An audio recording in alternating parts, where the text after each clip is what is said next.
It goes live though. Hello everyone and welcome to Idea Chat CNY. My name is Tom Charles and I'll be your host this week. For those of you joining us for the first time, Idea Chat CNY is a webcast hosted by the RVD Idea program at Syracuse University. We sit down twice a month with inspiring entrepreneurs and innovators from across the world to tell students and young professionals about their stories and hopefully help them along their own path. In the past, we've talked about topics ranging from design and media to sustainable technology and venture capital. This week, we're going to be joined by Trace Cohen of Launch.it to talk about the importance of finding the right co-founders for your team. Before we bring the attention to Trace, I want to encourage you all to join the conversation with us on Twitter tonight using the hashtag IdeaChatCNY and to send your messages to @IdeaQs.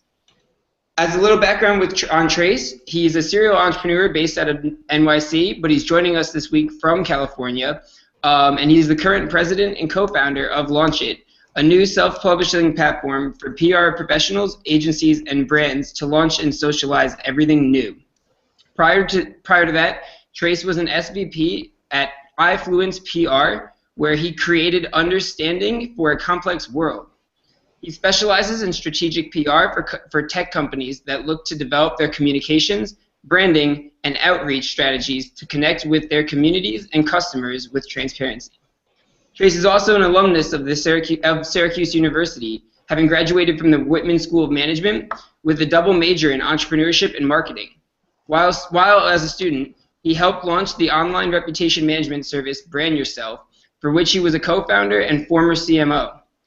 As a matter of fact, Trace actually was of the pilot graduating class of the Student Sandbox downtown. So he had a large part to do with getting that going. So for anybody who's not from Syracuse who's joining us tonight, that's an accelerator program for student companies to get their ventures off the ground. So he's had a lot to do with the community, both here and on the other side of the country out west. And I want to welcome him to the show. Trace, how are you doing? Aloha, happy to be here. Doing great. Just getting some good sun and taking a little bit of time off from New York City and the 30-degree weather. Yeah, well, with the storm going on in Buffalo right now, I can imagine you're happy to be out there. Yeah, Syracuse, I always thought it would start snowing a few months ago, so I'm surprised it's just Buffalo because of the lake effect. I know. So to get things started, I thought you could tell us a little bit about, in your own words, how you got started with Launch.it and kind of what the product does in your own words. What purpose? Yeah, so after I graduated Syracuse, I was studying entrepreneurship and marketing there, and with my experience from Brand Yourself in terms of the startup world and a little bit of doing PR because of my CMO role and basically getting the word out, I graduated in 2010. And my father, he had a large agency a while back. I'm not going to say a long time ago. He's not that old. And he always had a position that when I grew up, I had no idea what he did. I don't know if most kids actually know what their parents do, but admittedly, I didn't growing up. And so when I went to Syracuse, I wanted to study PR like my parents, but they told me, when you graduate, we'll teach it to you in 6 months. And that's exactly what he did. And so when I graduated, we started working together. We had an agency, iFluence PR, and we basically did PR, public relations, or as we like to call it, people relations, for tech startups, funded companies, Series A, Seed, and beyond, and did that for about 2.5 years. And so most people don't actually know what PR is. So what I tell most of my friends and most people is I was in the job of making other people famous. Any article you read, 99% in any publication, New York Times, Wall Street Journal, if you want to get into tech, TechCrunch, VentureBeat, Business Insider, Alley Watch, most of that was because of a PR person or someone did the PR function, reached out to a reporter, a journalist, a blogger, a columnist, a mommy blogger, whatever they call themselves these days, and got a story placed. They worked with them and they gave them the product information, got interviews, answered questions, and that's what I did for 2.5 years with my father, and it was fun. PR, you have no level of expertise in most fields. My favorite client was a comic company, so I'm geeky, nerdy, but I can tell you, before they were my client, I didn't know nearly what was out there in terms of comics. And if you've ever attended Comic-Con, wow. And so I had become an expert, get into these communities of social commerce, into angel investing, and for 2.5 years, that's what we did. And we always wanted to kind of disrupt the space. And when my father did PR, these companies are still around, but like PR Newswire, BusinessWire, MarketWire, are these services where you pay them a lot of money and they send your news out to places where I can't tell you because I don't know, and they can't tell you either, but people still use them. And we created a Launch.it platform so that you can publish news online and it can be found, shared, and discovered. The one thing, well, one of many things I learned from Brand Yourself was SEO. And if your news is online, you can't find it. And so that's search engine optimization, using URLs, keywords, density, specific words, and publishing every so often. And so with press releases that I would send out, we would put them in emails. We'd attach them as a document in a PDF, and there's no SEO value there. So you're trying to make an announcement, but you're sending it to people, and unless they publish it, it doesn't exist online. And so anybody can sign up for PR and do PR with our platform, Launch.it. It's free. My goal was just to make sure every news had a home and that we could share it. Right, that's really awesome. With the theme being on founders, though, it's really interesting that you went into business with your father. It sounds great on one hand that he was able to teach you a lot, but at the same time, you don't. If you think of people in a family business, you think of like a pizzeria or a bakery. You don't necessarily think of a PR platform. So I'm curious what kind of insights you've seen along the way that may go against conventional wisdom about family businesses. Yeah, I never really considered it a family business until someone asked me, "Hey, you're working with your dad, right? Like, how's the family business?" And I was like, "That's an interesting way of putting it. Yeah, we're definitely family, but it's business as well." So it's always been great. I don't know. I kind of guess I relate to like Jay-Z. It's like I'm not a businessman. I'm a businessman. It's like I'm a family business, but I'm a family and business. And so most people don't realize or understand how I could work with my father. Everybody loves their father, but they can't spend that much time with him. But he's a businessman. I get tough love. He's been working longer than I've been alive, so there's a lot of respect there, a lot of experience. And the saying in my family, because we all have to start a company by 26, is he's never wrong, but he's not always right. So when he tells me to do something, it's not like maybe I'll think about it, I'll try it. The answer is I'll do it. It's probably the right thing to do or not the worst thing to do. And it's been a great 4.5, almost 5 years that we've been working together. And it's a mixture of love, respect, and those are kind of the two reasons you should work with someone. And it's been a really good experience. And it also helps business-wise where I can call him at any time of the day. I can walk into his apartment when we're on vacation. Sadly, it's another place just to email from, but we can always work. So those odd hours when you have a 9 to 5 or you're off the clock, I don't have that. So I can give him a call at 9 in the morning on a Saturday or at 10 p.m. on a Tuesday night.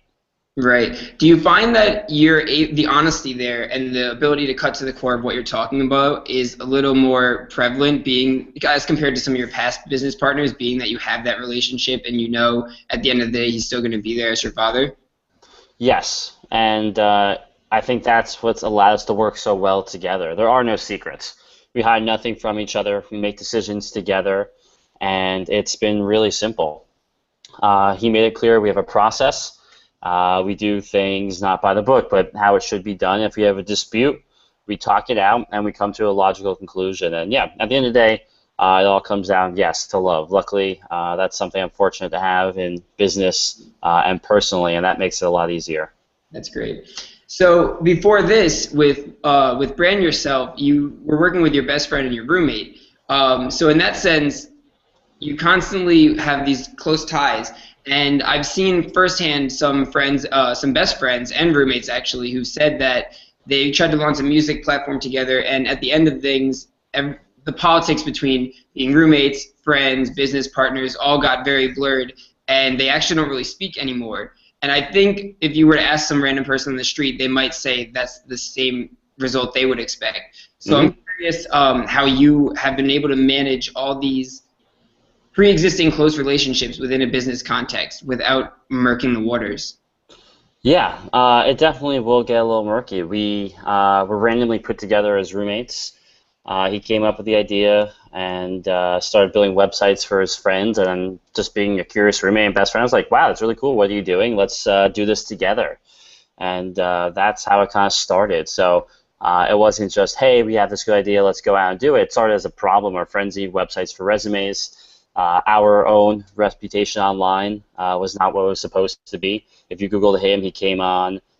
He came up in Google as an inmate, as a parolee, so that didn't really help.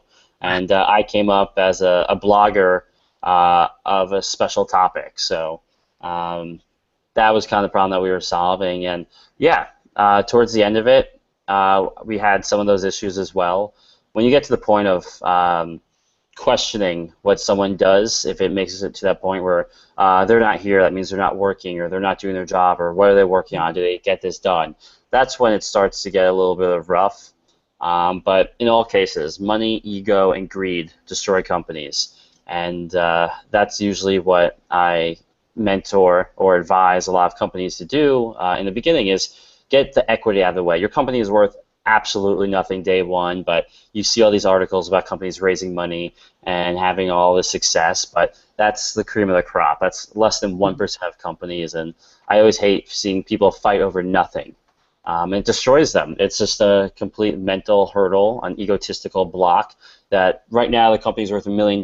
We have no assets, we don't have a website, we don't have a product, but I want this much and I won't settle for less. And yeah, get out of the way, because if you have to come up with that later on, when you actually have value and it will affect the business, it definitely gets murky, beyond gray, and you go your separate ways. And I've seen it before. It's happened with me, and it's all business. It's not personal. Right. So off the air, in a different conversation we've had, you've mentioned that you sometimes find passion is overrated in forming your founding team. So again, on this topic that I've been kind of trailing along with conventional wisdom, I'm curious if you could elaborate on what exactly you mean by that.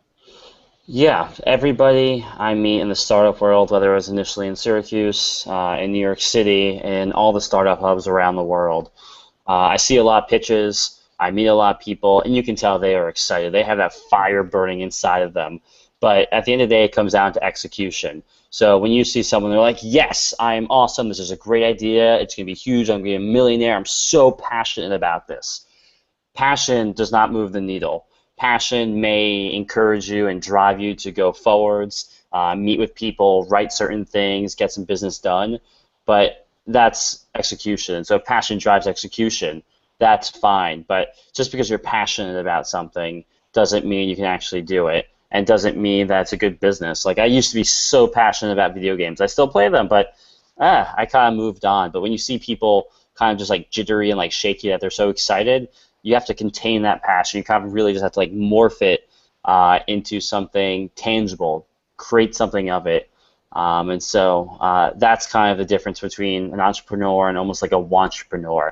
It sounds condescending, but it's a true term, and hopefully people can get over that hurdle to turn in some idea and passion that they have that's been burning inside of them for years, maybe months, or just a few days that they just came up with, into a true business. Right. Do you have any tips for young students who, at this age, don't necessarily know how to take that passion into something like a business? Yeah, meet with everybody you can, and always question everything. So when we started Brand Yourself, we were naive. We're studying entrepreneurship. We're in college, so not even the real world yet. It was the bubble of college that I like to describe as. And all we did was we met with our professors, we met with friends, we would email and call people like that are now my friends' bosses. And people were like, why are you meeting with these people? And I was like, I don't know what else to do. No one told me not to do this. It's the wrong thing. I'm not afraid. And so the answer is always get as much information as possible and don't freak out. I think fear, uncertainty, and doubt, FUD, are the biggest reasons why most companies fail beyond ego, money, and greed. Because if you make a decision out of fear, that means you're not in control. Mm-hmm. You don't understand the circumstances, uncertainty. You should never make a decision if you don't think it's the best one. You have to think of business almost like chess. Every move you make is calculated. It sounds kind of pessimistic or kind of too thought out or planned, but that's what business is. And then Strategy, yeah. doubt. You can always have doubt in what you do, but if you regret certain things or if you make a mistake, you can always go back. Hopefully it's not something life-changing or business-ending, but just go out and get as much information as possible. Keep going. I like to kind of just shoot first, ask questions later in some circumstances, and kind of learn from your mistakes. Hopefully you don't make that many, but it is true. You'll make mistakes, and hopefully they're small enough that you can learn from them and move forwards. Do you find that it's been nice working with your father who has so much experience, almost as a safety net? So in other words, do you consult with him before making a decision that you have a little bit of doubt about, or do you trust in yourself enough and think it'll be enough of a learning experience to just execute that idea immediately? Yeah, it's definitely, I guess, a safety blanket in some regard. I have other mentors, and just to clarify, there's a huge difference between the word mentor and advisor. Advisor is someone who comes along you can talk with, and they're like, oh, that's nice. You're doing a project, and I have an expertise. You can ask me some questions. I'll get back to you. A mentor is what my father is to me. Someone who cares about me, someone who will proactively reach out if they see something wrong, and take time out of their day and help me. And that's the true difference between an advisor and a mentor, and that's what our relationship is.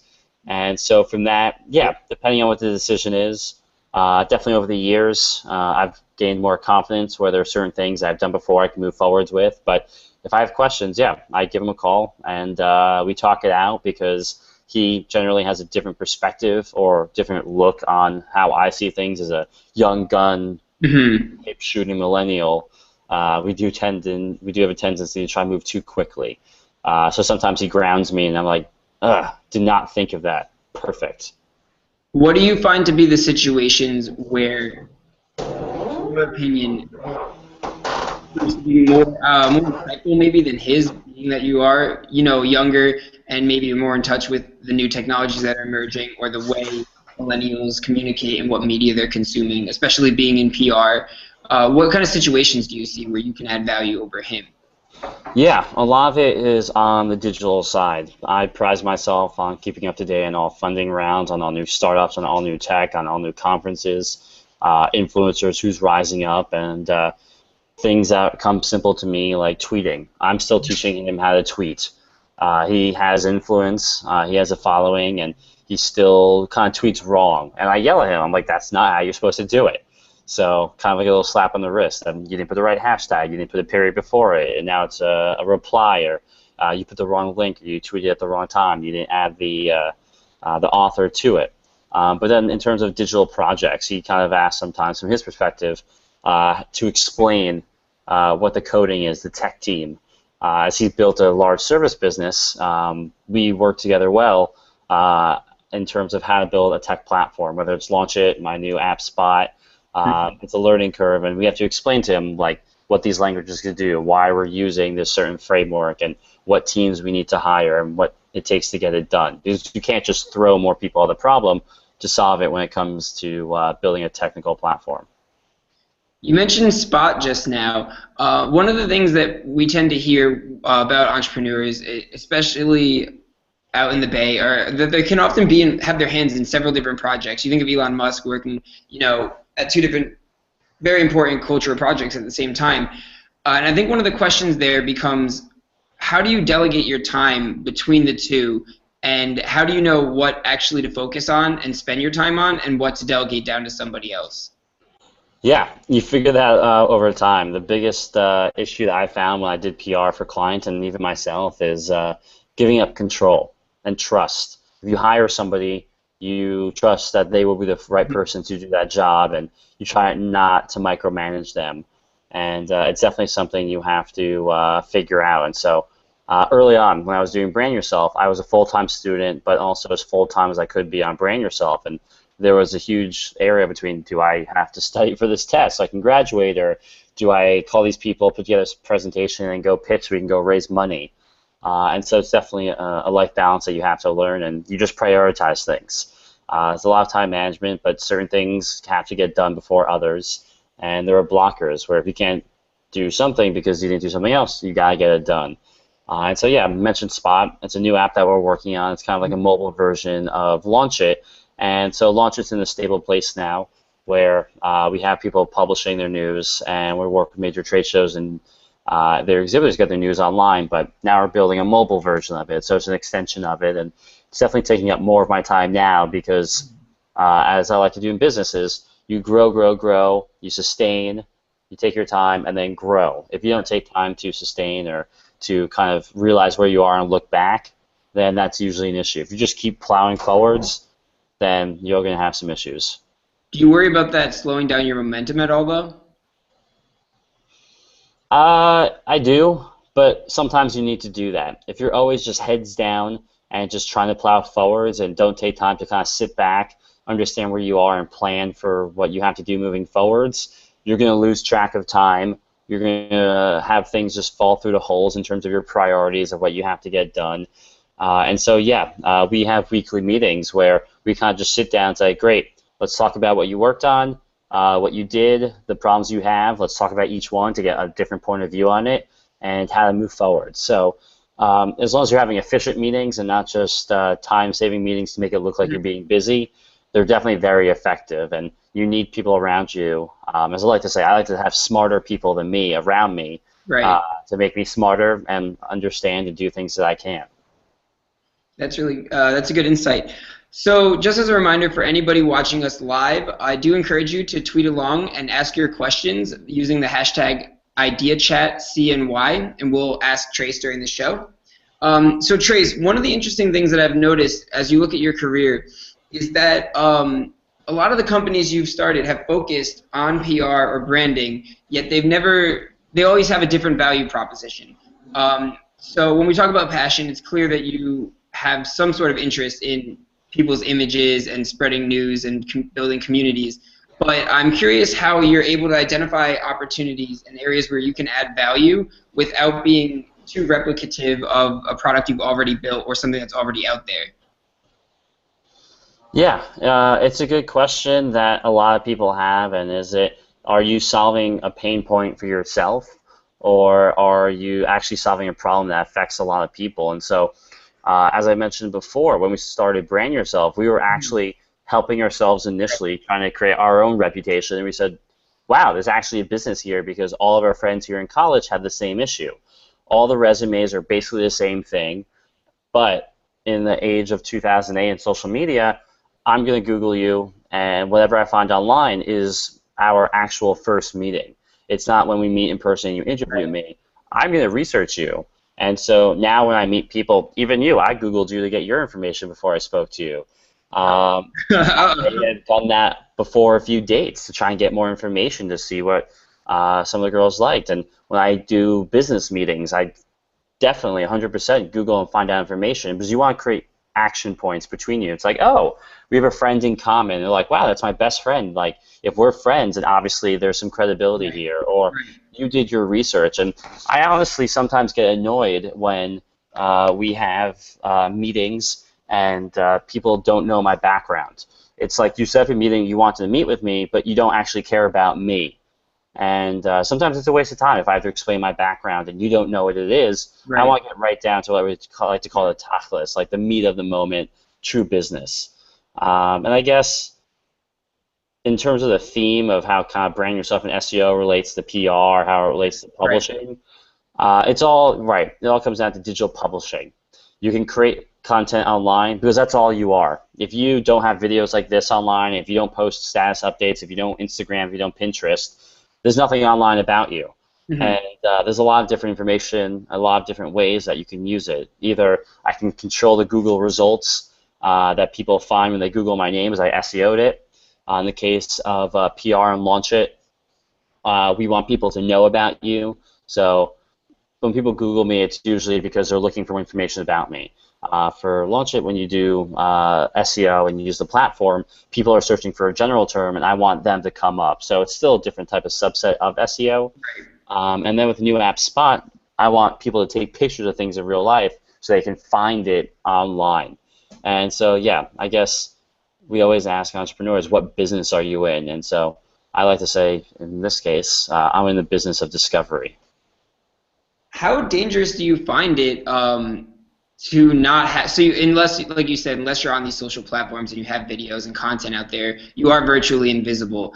And especially for somebody, I mean, so there's an interesting dichotomy. On one hand, most millennials are active by nature online, but there are some who choose not to be. And I wonder how dangerous you find it to be for those young people who are going to be looking for jobs soon, to avoid having that presence. I understand they want privacy, but they do run that risk of going invisible and losing a position to somebody who might not have been as qualified as them just because they weren't tweeting properly, for example. Yeah, so first, the fact that we think most of the millennials are online is actually a huge fallacy. I would say that most of my friends, I'm the techie, I'm the one who tweets. I would say more than 50% of my friends are not active tweeters, easily. Definitely their Facebook use has significantly dropped. I only choose to go on Facebook if I'm announcing something, if I want to get a friend update, or just for news. And it's kind of interesting. Everyone thinks we're young guns, we're really social. Yeah, we Instagram some pictures. That's pretty easy. I just taught my mom how to do that, and now she's obsessed with it. So those are like little habits. But actually using it proactively, there's a fine line between someone who's just kind of tweeting, oh, I just had a breakfast burrito, or I'm in California right now, it's a beautiful sunset. And then there are the others who are tweeting thought leadership pieces and writing in industry knowledge, and trying to connect people to industry to further their career. And so I always find it interesting when they're always like, yeah, I'm going to hire some young millennial to do our social media, or an intern. Intern's probably the worst idea to handle your social media. You just assume they're kind of social, and it's right or wrong. Hopefully you're right and it doesn't screw you over, but even most of my clients aren't even on social media. So I'm really still very bullish on the industry that's going to continue to grow, because most of my clients in the B2B space barely have websites. They barely have any Twitter, Facebook, Pinterest, LinkedIn, almost no presence online. And so while if they do come online, the millions of them, they'll create more noise, make it slightly harder. It's just more people to use it, and we'll figure out other ways to rise them to the top. That's great. So we do actually have a question from the audience. Actually, a fellow IDEA member, D. Cater, has asked if you've heard about the Yik Yak founder controversy. And if not, it's basically, it was founded by a bunch of fraternity brothers, and now they're having argues over who gets what shares. And she was curious about what your advice to them would be and what your take on the situation as a whole is. Yeah, so I read about it. I don't know the legal circumstances of it, but I was kind of assuming when most companies raise about $75 million, people will come out of the woodworks. Right. Facebook had the same issue. How many Facebook founders are there now? 10. There's a few guys who claim to be Facebook founders. Tinder just had that issue where they pushed out a founder. Snapchat had that issue, they were being sued. So on the legal side, they waited for this moment, and they probably said, great, I can make money at this. It's a huge thing. It's probably some slight blackmail to it. Right. And the last thing you want is for this to go public, because the general public kind of freaks out usually. So PR is a lot of psychological kind of thinking. What will people think, and how do I say it? So my advice would be settle this quickly, make sure none of it gets out in the open. All the legal documents, because it is very public, will make it out there, but my assumption is they're going to settle. 99% of legal cases settle, and this will probably be one of them. Maybe they'll give him some equity, maybe they'll pay him off, maybe they'll give him founder status, but it's not a coincidence that they're raising $25 to $75 million, and just at the same time, the founder goes, hey, I want a piece of that too. Right. So that's what I was referring to before. Money, ego, and greed. He wants money, he has an ego that he's not a founder, and he's greedy that he's doing it during a bad point. So I hate to say that it's business, and everybody wants a piece of it. If this seems to be such a common thing for you, almost something that you can expect, obviously you talked a little bit about legal, but I'm curious, with your knowledge in PR and managing your public reputation, I'm wondering from a social side if you see any way to protect yourself from this happening preemptively, or if that's a little bit too difficult to do because you don't know who's going to come out of the woodworks. Well, they knew about this. That's 100%. They knew at some point they worked with him. They have legal documents, as it will come out because unfortunately it will be public, which is painful for everybody, but it's entertainment, so the blogs will love it as it'll drive page views. They knew about this. They knew it could have been an issue, but as I said before, fighting over a few thousand, a few $1,000,000, if he sued them before, he could have made like maybe 10% of $1,000,000 company and it would have been worth 100,000 on paper. Right. But now that they're getting traction and it's worth 100+ million, that 10% is looking pretty good. So the first advice I would say is, as I tell everybody, get everything in writing. Get the operating agreements out of the way, split up the equity, make sure it's not ambiguous at all so everybody knows what their cuts are. And then the second one is do good business. Maybe they screwed them over. I have no idea. I won't know because I don't know them, and whatever the press writes is all we'll ever find out about. So maybe they did screw him over, and he deserves all this, and he's in the right. So really, just do good business. Don't screw anybody over, and make sure you do everything in an ethical and practical way so that this doesn't happen. And really, you plan, you hope for the best, but you plan for the worst. Right, absolutely. So to get back to the original topic of founders and founding, in particular, finding the right team, which can be very difficult to do, because obviously, you know, the best talent is likely already working somewhere. So I was curious if you could first elaborate a little bit on what you look for in a founding team, other than just simply skill set, and secondly, how you're able to convince that person, let's say if they have a full-time job, to leave something comfortable and go into something a little bit more risky, like a new venture. Yeah, and I think with Launch.it, it's a perfect example. When we launched, we had an outside development firm build our platform, and it worked. No questions asked. Was it built the best it could be? I'm sure anything could be built better. You get better materials, better code, but it worked. And we wanted to expand. We wanted to bring someone in-house early on, and the platform was built on a combination of Drupal and other languages. So just being naive, as I said before, I learned everything I could about Drupal. I went to Drupal conferences, I went to meetups, and I asked people who's the best, and I found my current partner along with my father, Forrest, and met with him. He advised us for a little while when I had questions about the platform, how to build it, functionality, who to talk with, and what it's capable of doing in the future so I can anticipate moving forward what to do. And after a while, we said, we need you. So we made him an offer, and he came on board. And so it's really, what can you offer? Is it salary? Is it benefits? Is it equity? Is it fame? Everybody has their own buttons, but there's definitely risk.